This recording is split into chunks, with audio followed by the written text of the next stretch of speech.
Hello， 歡迎翻嚟收睇嘅 channel To The Chris。今日咧，我要介紹一個啦，喺我 channel 度極少出現，但係平時咧，我收到好多觀眾都會問我嘅品牌，就係GO1啦。實不相瞞咧，我屋企其實係收埋咗幾個GO1手袋嘅。雖然咧佢哋今年嘅使用率咧就唔及愛馬仕同埋 Chanel 咁高，但係咧我以前咧真係日日用佢哋咁滯㗎。究竟呢一個冇 online shop、冇任何明星代言，甚至乎比愛馬仕更加神秘嘅品牌，點解咁受歡迎呢？如果你準備入坑，又或者想八下我入手咗邊幾個手袋嘅話咧，就記得 like、subscribe 同埋撳埋個鐘仔，然之後咧我就帶晒佢哋出嚟見大家啦。GO1呢一個法國品牌咧，最初咧係叫做 Maison Martin 㗎，佢哋咧係1792年度成立，當時咧係做行李箱起家嘅，直至去到1852年咧，創辦人嘅養女婿嘅徒弟就正式接手，改名做GO1啦。佢哋咧仲做過 Louis Vuitton 成立㗎。我欣賞GO1咁多年嚟咧，都堅持唔請明星落大型廣告，淨係專心做好皮具，連成衣同埋香水都冇推出啊，淨係靠口碑同埋靠品質咧，令到明星咧都自己走去買啊。如果以 MBTI 嚟計咧，GO1肯定係一個極 I 嘅人啊，因為咁多年嚟咧，佢都係一個私營公司啦，佢又冇同其他品牌 cross over 啦，專門店同產量又少啦，所以咧令到GO1呢個品牌咧係充滿神秘感㗎。我第一次接觸GO1呢個品牌咧，其實係要追溯到咧我中6、7嘅時候，因為咧我個好朋友咧嗰陣時已經係用緊佢嘅袋返學啊，我覺得佢真係真心癲咯，佢係用咧紅色聖 Louis 嘅袋咧當書包咁樣用咯，然之後咧我就陸續咧見到咧好多韓星咧都好興用佢哋嗰個大 pouch 咧當係袋咁樣孭出街，我就覺得哇呢一個品牌真係好型，等咗好耐咧，終於都喺2019年咧，我終於都擁有我人生第一隻GO1袋，就係呢一隻淺灰色嘅 Belvedere MM size 嘅斜孭手袋啦。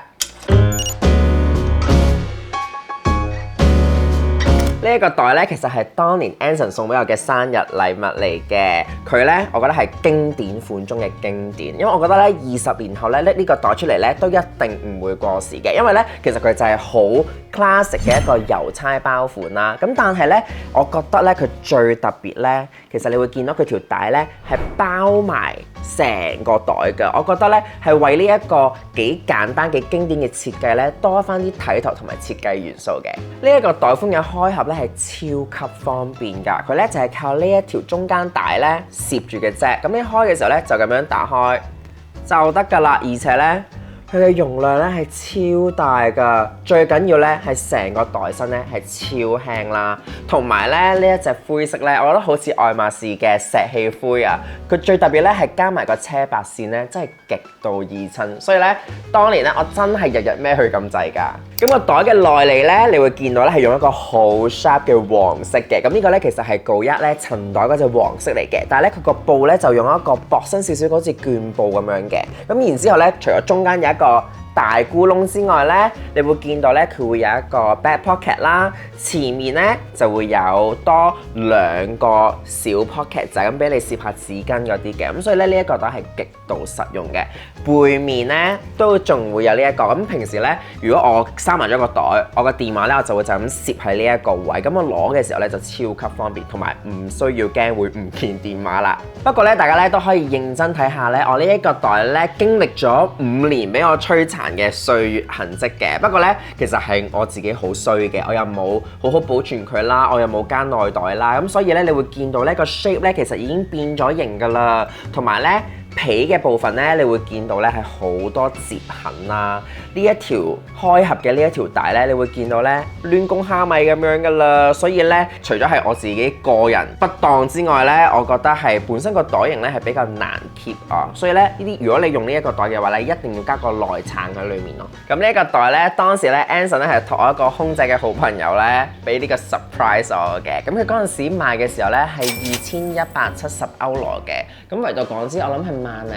12000-20000頭左右啦。咁經歷咗5年咧，我諗佢都加價唔少㗎啦。咁但係咧GO1就係咁神秘㗎啦，因為咧佢嘅官網咧係唔會有任何價錢顯示出嚟嘅。咁所以咧呢個就係5年前嘅價錢嚟㗎啦。咁點解告一咁出名，咁多人買呢？其實呢，就係大家見到袋身用嘅呢一塊布啦，呢一個物料呢，其實就係告一專屬嘅。就叫做告一甸啊！告一甸呢一個布料咧，係1892年咧先至初次面世㗎。當時咧 Edward 告一咧就攞佢家族咧呢個浮木運輸嘅歷史嚟到做靈感，然之後咧就用特製嘅方法將亞麻布同埋棉布咧混埋一齊，再加個 coating 咧去令到佢有一個防水嘅效果同埋功能嘅。其實咧要做到防水布咧，喺當年嚟講咧係超級轟動㗎。2次世界大戰之後咧，告一甸咧就一直停用啊，去到咧1998年咧，先至俾當時嘅總監咧攞翻嚟用。然之後咧，而家嘅所有手袋基本上咧都係用咗呢一個物料，而佢咧亦都成為咗告一最標誌性嘅設計啦。但到目前為止咧，告一甸呢一個物料嘅製作方法咧，仍然係一個謎嚟㗎，因為咧告一咧係從來都冇公開過咧告一甸咧係點樣整出嚟嘅，咁所以咧其他品牌咧係想抄都抄唔到㗎。講咗咁多歷史同埋二戰咧，我覺得而家咧自己有少少似明仔。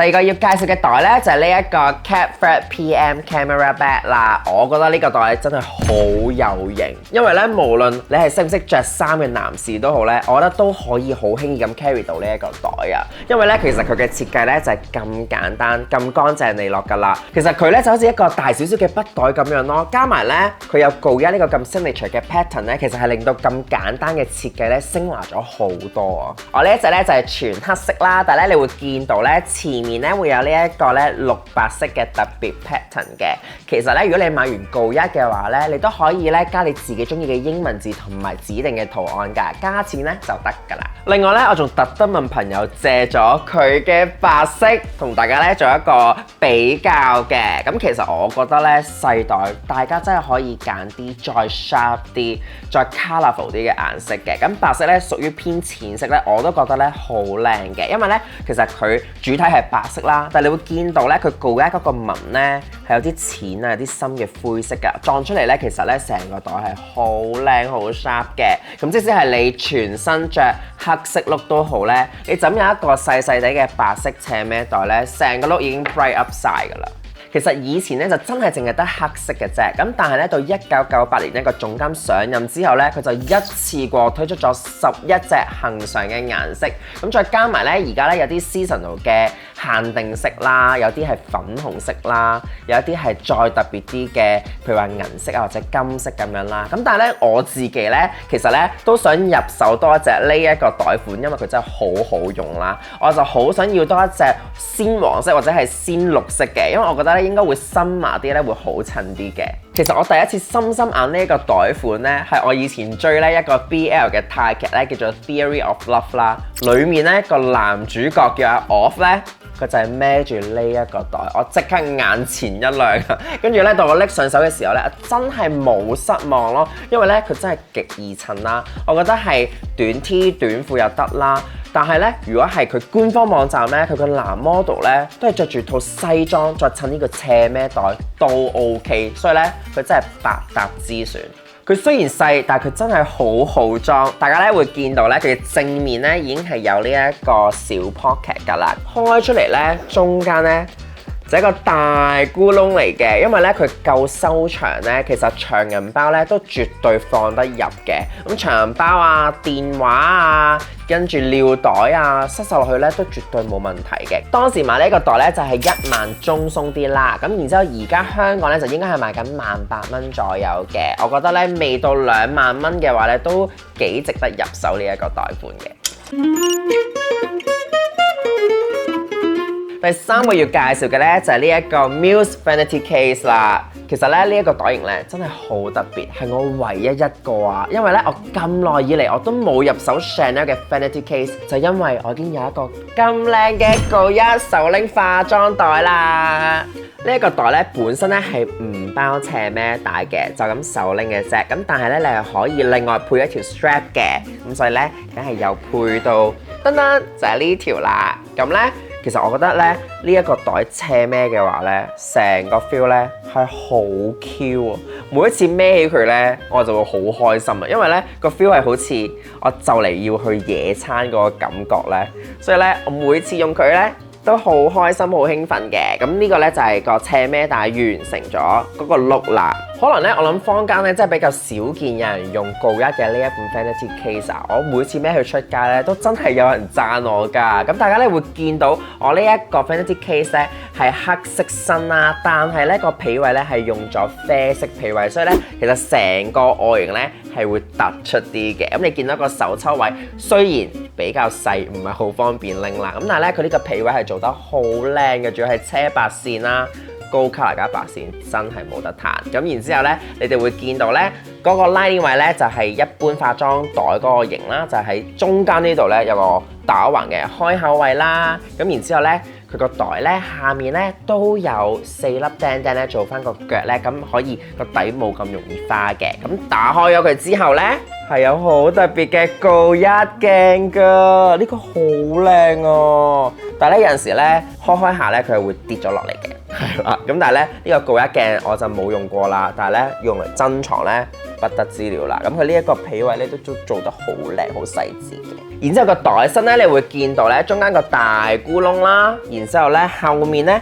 佢有2個咧好似啲橡筋位咁樣咧，呢個咧就真係咧俾你去箍啲，譬如話細樽嘅化妝品啊、保濕啊，就俾你箍住佢，咁佢唔會喺個 Vanity Case 度咧啷嚟啷去，就唔會咁易漏啦。咁然之後咧呢一度咧又有個好似彈弓，再加個皮帶位咧，就有個小 pocket 嘅。咁我諗可能係俾你攝下啲棉花啊，或者攝啊咁樣帶出街咯，因為咧佢本身嘅作用咧係真係俾你做一個化妝袋啊嘛，咁所以咧佢就會有呢啲咁多嘅袋裏面嘅小 details 位啦。咁呢一個 size 對我嚟講咧，我覺得係剛剛好嘅，因為咧佢又容量夠大啦，咁我斜孭又得啦，單孭又得啦。但我覺得咧，如果你係細粒少少嘅女仔嚟講咧，斜孭佢嘅話咧，可能會有啲太大會夾出嚟，因為始終佢係一個 structure 嘅一個袋型啦，所以咧就會變咗成大嚿好似側邊壓咗出嚟咯。咁所以如果你係細粒啲嘅女仔，你又想用佢嘅話咧，我建議你可以配條帶啦，但係咧你可以咧將條帶咧再校到最短，然之後咧做一個單肩孭嘅一個小手袋，咁我覺得咧都幾 cute 嘅。其實咧我係覺得咧佢靚過我啱啱講嗰2隻袋添㗎，咁但係咧佢唯一一個最大嘅缺點咧就係我覺得用起佢上嚟咧比較攣氣啊，因為咧如果你真係裝得多嘢嘅話咧，你係好難咧一路行一路打開佢，然之後一路攞裡面啲嘢出嚟㗎，因為咧始終佢個開口位咧係咁樣打橫，同埋你要拉晒成條拉鏈開晒咧，你先至可以打開到，你隻手係攝唔到入去嘅。咁你打開晒，你又斜孭住啦。咁你一路行嘅時候咧，你要攞嘢咧，你又要咁樣打開喎，個袋咧就會向前傾啦，咁就好易裡面啲嘢咧會跌出嚟咯。如果真係裝得多嘢嘅話，咁所以咧呢一個冇咁方便咧，就係佢嘅最大缺點啦。咁但係咧都有個小故事咧可以分享俾大家聽嘅，就係咧呢個袋其實曾經咧係拎過去總部維修過，因為咧你會見到如果要斜孭帶嘅話咧，側邊咧佢係靠2塊咁細嘅皮仔咧去支撐成個袋嘅重量。可能我真係平時塞太多嘢入去啊，咁我咧用下嘅時候咧，有一次咧成個皮位咧係爛咗啊，咁所以咧我哋就拎咗去專門店啦，咁佢就再 send 翻去法國總部咧，要等4個月咧先至可以拎得翻佢翻嚟。咁雖然呢個袋就爛咗啦，但係咧我都想讚下咧GoYard嘅 service 咧，其實真係幾好嘅。我唔知道係因為我個袋係未過保用期咧，定係個袋係終身都有保養啦。咁我拎到翻去專門店嘅時候咧，其實咧佢哋係1蚊都冇收過我咧，就已經將個袋咧寄翻去法國總部度做維修啦。咁我覺得呢一個 service 咧，其實係好過好多其他大牌子㗎啦，因為咧 H 同埋 C 字頭咧都係要另外俾錢先可以幫你做維修㗎。我已經唔記得咗佢實際係幾多錢啦，冇記錯咧就應該係17,000、18,000左右嘅。咁連埋條帶咧，大家就預大約2萬頭咧就可以有一 set 呢個 Muse Vanity Case 啦。第4隻咧就係最多人識同埋最多人用嘅聖 Louis 啦。大家咧係咪以為我呢一隻咧係 GM size 咧？唔係，呢一隻咧係已經停咗產嘅 XXL size 嚟㗎，真係超大超誇張㗎。佢真係一個裝得落全世界嘅 tote bag 嚟㗎。咁佢嘅設計咧就係一貫好簡單嘅作風，咁但係我就係覺得佢夠簡單咧，先至突顯到咧GoYard呢個帆布用喺 tote bag 度嘅威力，就係佢夠堅韌啦，夠柔軟啦，同埋最緊要係夠輕。基本上而家去旅行咧，我哋就一定會帶呢一個袋㗎啦，因為咧而家拍片咧，我哋都會帶多2部相機啊嘛。咁同埋咧，去到瘋狂血拼嘅時候咧，最好咧就可以將所有嘢咧塞晒入去咧，真係方便勁多啊！雖然咧 GO1 同埋 LV 咧最出名咧都係佢哋呢一個加工過嘅 canvas 料啊，咁但係咧我用咗佢咁耐以嚟咧，最大嘅感受就係佢真係輕過 LV 好多好多啊！雖然咧用佢嘅時候咧塞滿咗嘢咧，佢都會有重量嘅，但就絕對未去到咧舉重舉鐵嗰個 level 咯。咁聖路易咧就係最簡單㗎啦，打開咧就係一個超大超大嘅咕窿喺度啦。咁然之後咧，但係最特別咧就係佢連咗呢一個小 pouch 仔嘅。咁如果去旅行即係拎佢去 hand carry 嘅話咧，咁我嗰啲證件啊、嗰啲消毒噴霧我就會攝咗喺呢一度嘅。咁然之後咧，如果有陣時真係要再分類多一啲嘢嘅，譬如話我帶少少保濕上飛機嘅話，我就可能會另外再攞啲 pouch 仔咧入好佢咯。如果唔係咧，你真係會好難喺裏面摷嘢嘅。咁所以咧，大家都要好好利用咧佢附送嘅呢一個 pouch 仔啦。為咗證明咧聖路易嘅 XXL size 咧真係乜都放到入去咧，大家估下我而家放咗啲咩入去咧？噔噔噔噔，就係我隻肥貓啦！噔噔，哇，好重啊！但係咧，其實咧都照可以孭上膊嘅。我又借埋隻綠色 XXL size 俾大家睇下，做個對比啦。綠色真係好靚，因為佢呢一隻綠咧，佢又唔係超淺啊熒光嗰隻綠，嗰啲深綠色咧，但又夠 sharp 喎。我覺得咧，又係夏天襯衫真係一流。如果要用呢一隻綠色嘅話咧，我覺得全身咧真係要着得 plain 啲，你要俾翻呢一個袋做主角，唔好搶咗佢嘅風頭啊！我哋呢兩隻 XXL size 已經停產咗㗎啦。咁如果大家係想揾比較受歡迎嘅 GM size 咧，喺香港嘅售價咧就大約係15,000蚊左右嘅。之後呢一隻咧就係而家最紅、最搶手、最難買嘅 Hobo Bag 啦。咁呢一個咧其實我都係借我朋友嘅。咁但係聽講咧，如果你想買呢一隻袋嘅話咧，首先你要喺GO1度要有消費記錄啦，甚至乎你要配貨咧先至可以買到佢㗎。咁我拎完佢咧玩過下之後咧，咁我都明白點解佢而家係咁受歡迎嘅，因為咧我覺得佢嘅 size 咧係好 perfect。俾而家嘅所有女仔用，因為咧佢又唔會過大啦，但係又唔會太細啦。然之後咧佢嗰個 shape 咧係比較修長一啲嘅，所以咧即使佢係一個 Hobo Bag 咧，佢都唔會有一種買餸袋嘅感覺啊。加埋咧咁佢同聖路易嘅分別咧，雖然佢都係一個 tote bag 款，但係咧佢係一個單肩，比較粗啲嘅皮帶嚟嘅，咁呢個咧孭上膊嘅時候咧就會舒服啲啦。咁同埋咧佢係一個單肩袋啊嘛，佢就唔會咁長咁累贅嘅感覺咯。咁所以呢一個 size 咧，我覺得而家香港女仔又會覺得佢好實用啦，咁又覺得佢幾靚啦，又裝到嘢啦，唔係小廢包啦。咁所以咧呢一個袋我都明點解佢係咁長壽嘅。同埋咧，佢嘅價錢真係好吸引啊！我個朋友買嘅時候咧，係港幣16,000咋，即係我覺得以16,000你可以買到一個真係 functional 再有美感嘅袋咧，而家係比較難咯。仲要呢一個牌子係咁出名喎，同埋咁襟用喎，咁所以我覺得呢個袋其實16,000真係超值啊！咁但係我自己咧最中意佢一個位嘅，就係佢係有拉鏈㗎。我覺得好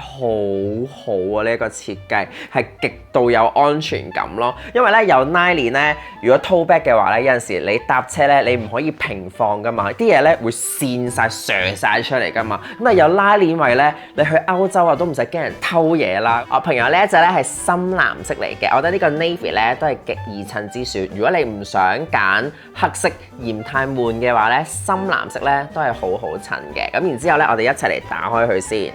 咁我哋拉開個拉鏈之後呢，噔噔就係會見到又係好大個空間啦。咁然之後呢，佢都係咧好似聖路易咁樣㗎，佢跟咗一個 pouch 仔㗎。我覺得呢又係超級方便咯，即係你嗰啲散銀啊、卡啊就可以攝喺呢一度。咁你其他雜物啊、遮啊就可以放翻喺佢中間嗰個 compartment 啦。咁所以呢一個袋呢，絕對實用。咁但係點解我到而家都仲未入手呢一個袋呢？因為我覺得咧佢呢一個 size 咧，如果喺我咁樣孭嘅話咧，我覺得會有少少小氣，好似有啲太短，有啲太細咧。如果我咁樣單薄孭，好似有少少八婆仔嘅感覺。咁所以咧，我到而家咧我都唔諗住入手呢一個住咯，因為我覺得告一我仲有其他袋款啊，我會更加想要多過呢一隻 Hobo 嘅。同埋咧，我覺得咧呢個 Hobo 袋咧係真係襯女士多啲嘅。咁如果女士們你係想揾緊一個又實用啦、又抵用啦、又靚嘅袋嘅話咧，真係要考慮下告一呢一個 Hobo bag 啦。最後嘅大佬要出場啦！大家有冇留意到呢？我之前介紹嘅幾個告一袋呢，都係冇盒嘅。咁呢個有盒就真係知道佢係非同小可啦。同埋呢，我想講告一嘅盒呢係極有質感咯。你近睇同埋摸落去呢，佢全部呢都係有告一癲嗰個帆布嗰個壓紋個 pattern 喺呢一度㗎。加埋呢，竟然我見到個盒呢都係 made in France 㗎。我哋事不宜遲，一齊打開佢啦！哇，呢隻綠色好靚，跟住呢，再襯埋個鮮黃色嘅襯袋，超靚。究竟係咩袋咁巴閉呢？就係一個特別版嘅西貢 mini 啦！噔噔，好靚啊！嗱，我本身呢對銀色、金色類型嘅皮袋呢，係冇乜興趣，冇乜大感受嘅。但我想講咧，呢一隻銀色咧，佢用喺呢一個咁 mini 嘅袋度咧，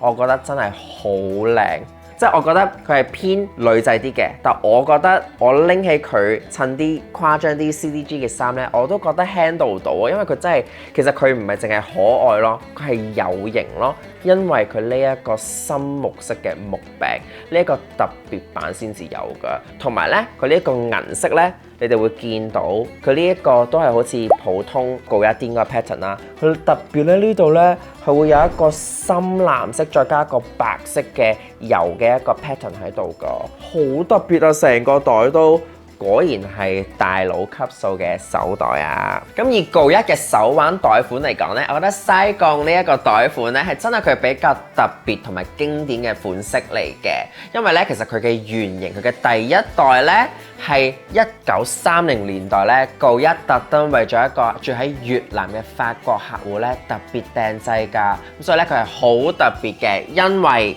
佢係沿用咗咧告一整行李箱嘅好多元素嘅。咁呢個 mini 版咧已經抽出咗平時 normal size 西貢嘅一啲特點㗎啦，但係咧佢就保留咗行李箱嘅木柄啦，然之後咧佢會有行李箱嘅一啲扭釘元素啦。加埋咧佢嘅角落咧係用皮包角嘅呢一個特別元素㗎，咁所以咧西貢咧我覺得係一個剛柔並重設計嘅袋嚟嘅，咁然之後咧其實佢係有條斜孭帶嘅，咁你咧如果斜孭嘅話咧就會 casual 少少啦，但我自己覺得咧佢用嚟做一個 formal wear 咧係會襯啲啲嘅，雖然咧佢都係一個 mini size 嘅袋，但我覺得你真係要襯衫着得隆重少少咧，先襯得起呢一個袋嘅設計咯。